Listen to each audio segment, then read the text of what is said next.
Here are Alex Rodriguez and Derek Jeter in the 90s. They were opponents, but loved each other so much that it bothered their teammates. Here are Rodriguez and Jeter in 2017, so uncomfortable that sitting through an interview together is a chore. What happened to this close friendship, and what replaced it? Was it beef? It was the furthest thing from beef at the outset. Jeter had just been drafted by the Yankees when a starstruck Rodriguez, still in high school, met him at a college baseball game in 1993. Rodriguez was drafted that year by the Mariners, and thereupon began the blossoming. Their careers blossomed as they worked their way into the majors. In 1996, Jeter became Rookie of the Year and helped the Yankees win their first World Series since the 70s. A-Rod became an All-Star, MLB batting champion, and AL MVP runner-up, but his Seattle team fell short of the postseason. And their friendship blossomed. A-Rod and Jeter would sleep at each other's homes when their teams played, and were so chummy during Mariners-Yankees games that teammates would tease them about it. In fact, Jeter got publicly chastised by teammate Chad Curtis for goofing off with the opposing A-Rod during a Yankees-Mariners brawl in 1999. But the two were inseparable. They were the cover boys in a 1997 Sports Illustrated about MLB's great young shortstops, and well, I can't mention that without showing you the famous shirtless shortstops photo on the inside. I didn't expense this magazine, for the record. This is coming home with me.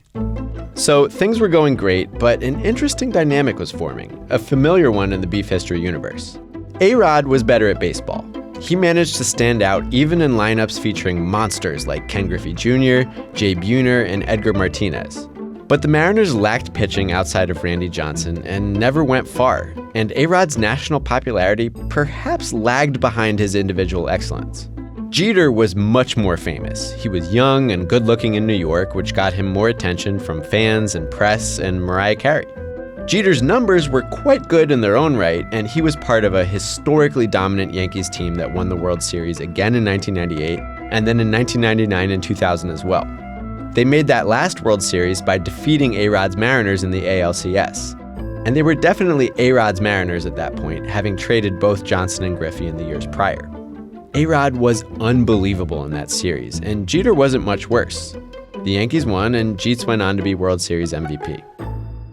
Rodriguez became a free agent that winter, and the Yankees had interest in his services, though they'd want him to move to third base since Jeter had shortstop locked down.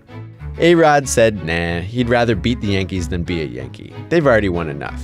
But Rodriguez did flirt with the crosstown rival the Yankees had just vanquished in that World Series. Super agent Scott Boras came to the New York Mets not only looking for a massive contract, but for big market perks and fame surpassing Jeter's.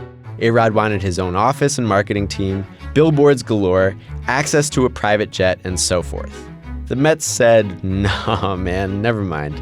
A-Rod wound up with the lowly Texas Rangers, signing what was at that point the richest pro sports contract ever, $252 million over 10 years. With much less fanfare, Jeter was in the process of negotiating a new long-term deal to stay in New York, and the newly mega-rich A-Rod had some thoughts. On ESPN Radio in December 2000, Rodriguez speculated who, if anyone, might match his record salary and ruled out his pal Jeter. He didn't have the power numbers, didn't do the same stuff defensively. Rodriguez even threw out some guesses on the money for which Jeter would eventually sign, and the papers noticed. Jeter dismissed the comments. He wasn't trying to break salary records, he was trying to break championship records. Doesn't mean he wasn't getting paid, though. In February, Jeter agreed to stay with the Yankees on a 10-year, $189 million deal. While finalizing baseball's second largest contract, he simply stated, "I don't play for money, I play to win. Everybody makes good money." Man, I wish I was good at sports. So now both friends were making yacht loads of cash, but Alex wasn't done talking. Esquire gave Rodriguez a big profile that ran around the start of the 2001 season. Jeter's name came up a few times. He came up when Rodriguez grumbled about how sports writers like Mike Lupica rank Jeter way up there while painting himself as a dickhead. And Jeter came up again when, provoked a bit by Boras, Rodriguez said Derek had been blessed with great talent around him, never really had to lead, and was never the main concern in a killer Yankees lineup. All fair points, but maybe not the coolest thing to say to the national media about your best friend. As soon as the article published, Jeter was ambushed by reporters at spring training. He told them he'd have to chat with A-Rod about his intentions in saying stuff like that. Rodriguez, who was privately flabbergasted at how he came off in the article, insisted the comments were taken out of context and he would never dog his friend like that. He even enlisted the article's author, Scott Raab, to fax Jeter an apology, to which he got no reply. Rodriguez realized the blame would fall on him and drove from Rangers spring training to Jeter's house in Tampa to ask forgiveness. Jeter was dining out at the time and supposedly prolonged his meal to delay the confrontation as long as possible. The next day, Jeter reportedly looked miffed and still said he was confused by the whole incident, but told media that he and Rodriguez had talked, he'd given his friend the benefit of the doubt, they'd stay friends, and he had a feeling Alex was done running his mouth like that. So, not exactly forgiveness, but Jeter wanted more than anything to stop talking about stuff that wasn't baseball. This will be a theme. And that did put a stop to things. A-Rod said he loved his friend and he was indeed done talking about him. In his next game at Yankee Stadium, Rodriguez got booed, and then he homered to help the Rangers to a rare victory. And the interactions between the two at the All-Star game were only noteworthy because Alex introduced Derek to pop star Joy Enriquez, his date for the occasion, and she ended up Derek's girlfriend. After that taste of beef, a little slider and empanada perhaps, things had quieted down and they stayed that way for a few years. Jeter's Yankees hit their version of a drought, losing the World Series in 2001 and 2003 and failing to make it that far at all in 2002. Meanwhile, Rodriguez was putting up MVP numbers over in Texas, but the Rangers spent the whole time losing. After another crappy season in 2003, Texas realized paying one dude $1 gajillion wasn't worth it if they were just going to lose all the time. So they tried to trade Rodriguez to the Red Sox in a big, complicated deal that would have changed the parameters of his contract and netted the Rangers Manny Ramirez and Jon Lester. It would have been a big deal, but the players' union shot it down because they didn't want Rodriguez voluntarily diminishing the value of his contract like that. Texas was now ready to move on with A-Rod, but then the Yankees came calling by surprise. The Yankees were loath to mess with Jeter's role, even with a better shortstop available, but they did have a hole at third base after Aaron Boone suffered a freak offseason injury. So what about A-Rod joining the Yankees and shifting over a position? Kinda weird, but Rodriguez wanted to get the hell out of Texas and a deal was done. The best shortstop in baseball was now a Yankee, but he wasn't playing shortstop, and the guy who was playing shortstop maybe still had a grudge against him. The ensuing press conference, in which a kinda glum-looking Jeter dressed A-Rod in his pinstripes, was fittingly awkward.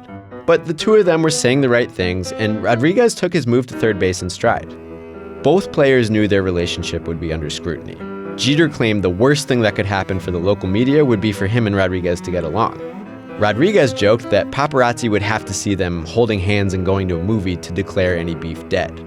Jeter, ever wary of drama, tried to downplay any discomfort at spring training. No problems, let it go, it's over. Rodriguez also said any feud was behind them, but he was characteristically more candid. He revealed to the public that drive he'd taken to Jeter's house for forgiveness in 2001. And he acknowledged that friends who had once been tied at the hip didn't have the same relationship anymore. Those were the kind of statements that would keep the media spotlight on the two of them, intentionally or not, and definitely annoy Jeter. Throughout that first season, the two of them were careful not to betray any tension, and things mostly quieted down. But Rodriguez had some dramatic moments on the field against the rival Red Sox. In July, he provoked a huge brawl at Fenway. In October, he was arguably the face of the Yankees' historic ALCS collapse against Boston. He batted 2 for 17 during New York's losses in games 4 through 7. That included the bizarre moment in Game 6 when, instead of simply running out the weak grounder he hit with Jeter on first, A-Rod slapped the ball out of Bronson Arroyo's glove, screwing up New York's momentum that inning and generating a controversy that lasted well after Boston's eventual World Series victory. Noted asshole Curt Schilling drew unfavorable comparisons between A-Rod's lack of composure and Jeter's class. Months later, Trot Nixon said Rodriguez couldn't stand up to Jeter or some other longtime Yankee greats. Kevin Millar joined in too. The Red Sox deliberately and repeatedly used Jeter's name to pick on A-Rod. Jeter, naturally, was asked about those comments but refused to stick up for his teammate. That was really the shape of this relationship for a few years. A-Rod generating stories and Jeter trying so hard to avoid them. The two never went directly at each other, at least not openly. There was a flimsy rumor that they'd physically fought after a throwing error in a 2005 loss to Tampa, but the Yankees shot that down hard. The signs of tension came from indirect, passive-aggressive acts. Like in 2006, when Yankee fans booed a slumping Rodriguez, Jeter kind of shrugged off any responsibility to stop them. When A-Rod briefly broke that slump with a game-winning homer, Jeter didn't project enthusiasm. He didn't even want to talk about it. He was just like, ask him how he feels. Hopefully this gets him going. Later that year, when former Yankee Darryl Strawberry suggested Jeter ought to support Rodriguez more, he was like, what do you want me to do? But it's hard to distance yourself from A-Rod drama when you stand 10 yards away from him every game. In August 2006, the Yankees were getting crushed by the Orioles, and a routine pop-up brought the two old friends together. Jeter stared 2 holes through the back of A-Rod's head and didn't even go grab the ball. Both players tried to dismiss the moment as a meaningless mishap. But New York management had enough. Yankees manager Joe Torre gave his players a talking to, GM Brian Cashman pleaded with Jeter to fix his body language, and hitting coach Don Mattingly, who'd hated teammate Wade Boggs when they were both Yankees, told Jeter, I faked it with Boggs, you have to fake it with Alex. Cashman said the same thing, just fake it, pretend to be supportive. But Rodriguez kept making it difficult. He hit so terribly in the 2006 playoffs that Torre slid him to 8th in the lineup. At spring training the following season, A-Rod said he was a big boy, he didn't need support. And he admitted that he and Jeter, once blood brothers, didn't have as great a relationship as they used to, but it was no big deal. And with that out there, he requested that media stop asking about Jeter so he could stop lying and saying they were still cool. Jeter publicly said he didn't have a rift with Rodriguez and it didn't matter anyway. But he also implied that he resented how A-Rod was talking about personal, non-baseball stuff out in the open, and privately was like, why doesn't he just shut up? But shutting up just wasn't A-Rod's thing. That season, he generated another controversy by shouting at Blue Jays third baseman Howie Clark, causing him to let a pop-up drop. Joe Torre publicly scolded A-Rod for yet another childish, impulsive act, something everyone knew he'd never have done to Jeter. Of course, Jeter never needed that kind of scolding.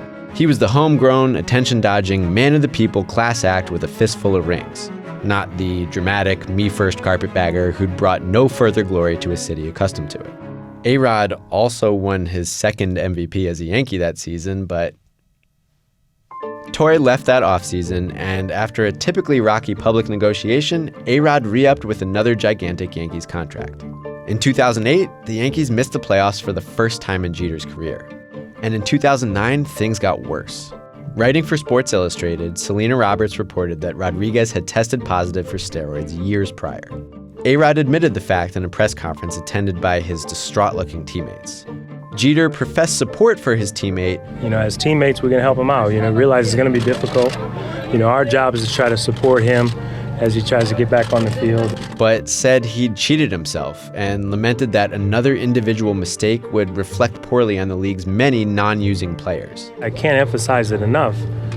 Everybody wasn't doing it.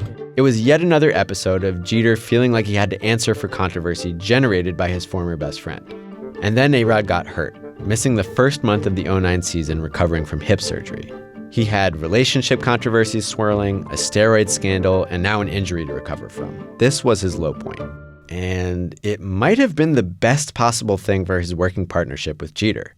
Rodriguez returned from injury with a bang, homering on the first pitch he saw, then helping completely turn around a team that had been losing without him. Perhaps just as important, he returned a changed man in Jeter's eyes. Humbler, more focused, better teammate. The rest of that season was a parade of joyful moments. Jeter broke Lou Gehrig's Yankee hit record in September, and there was A-Rod gleefully congratulating him. Both players dominated the ALDS against the Twins and reveled in each other's excellence. Then they were seen dining together with their famous girlfriends to celebrate. The two went on to lead New York to a World Series win, and their renewed friendship only grew from there. Each faced separate drama before retiring, but together they'd earned a ring. Feud over. Or is it?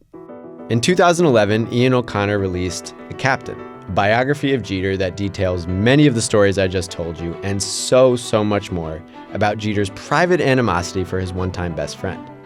Jeter publicly disavowed the book, and A-Rod never really acknowledged it, but it definitely rekindled the idea of Rodriguez as a selfish diva craving validation and Jeter as a fortunate curmudgeon unwilling to help him.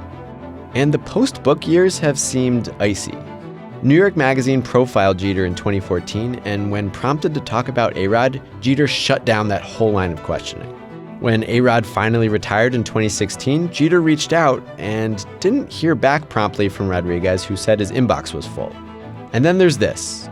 Both players attended a big charity event in 2017, both agreed to a CNBC interview, and then both realized with great discomfort they'd be interviewed together and asked about their relationship. Their responses were all deflections, and they were so awkward. This is a treat to see you two together. Now, since you both hung up the jerseys, you guys are friends now? Is that what's going on? Shortstop, third base. This is exactly how we were back in the day. Yeah, just together, right? The both of you. Yeah. But you greeted each other warmly. The press made a little thing about the back and forth between you two. Was that real or serious ever? You're bringing up stories from about 20 years ago, huh? Yeah. This is the History Channel. Yeah, that's what we're doing. Afterward, Jeter was reportedly beside himself angry about the interview, in which he was also grilled about potentially buying the Marlins. That same month, A-Rod was one of the few Yankee teammates absent at Jeter's jersey retirement. He claimed to have been elsewhere with his mom since it was Mother's Day, but didn't quite answer whether or not he'd been invited to the event in the first place. And that's about where things stand. As their post-playing careers continue, A-Rod and Jeter will praise each other publicly, but the air between them still seems frosty. And how could it not be? When they were young and new and unsullied by fame and fortune, it was easy to be friends. But their reputations diverged almost to opposite poles, and it rankled Rodriguez enough that he said some things he could never take back. A-Rod's career got messier while Jeter worked very hard to keep his quiet. But then they became teammates in a massive media market, and even the slightest crackling between those two opposite personas was magnified for everyone to see. If anything, this beef history is one of triumph, of estranged friends and foils who went through a lot of crap before finding a way to win together. But perhaps a World Series victory isn't enough. It may be a long time before Alex Rodriguez and Derek Jeter fully unpack their past, let alone get over it. But once they do, I think they'll find that, however privately, however intermittently, they've had quite a bit of beef. Thank you so much for delighting in my beef. If you want to learn more about Jeter and the Yankees in the 2001 World Series, here's an episode of Rewinder. Or if you're just here for beef, here's an episode about an old-school Yankees-Red Sox feud.